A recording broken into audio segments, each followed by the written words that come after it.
আসো আসো আসো আসো আসছে।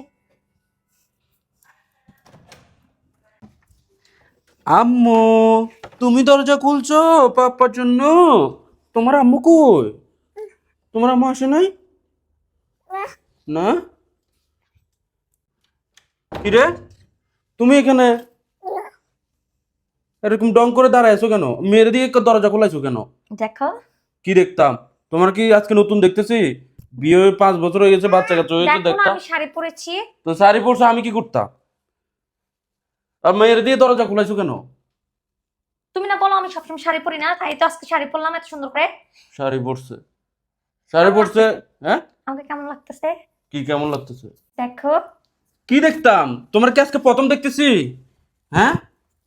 আর দেখো না আমি শাড়ি পরেছি। ডং না করে ব্যাগটা নাও।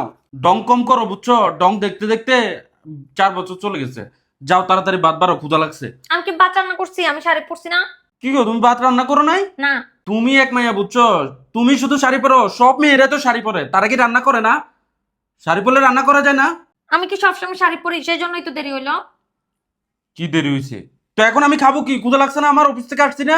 তুমি না বলছো আমাকে শাড়ি পরতে, না আমাকে কেমন লাগতেছে সেটা না বলবা? পেটের মধ্যে ক্ষুধা রেখে তোমার কেমন লাগতেছে সেটা বলতে যাও না, ফালতু মহিলা। তো এখন আমি খামু কি?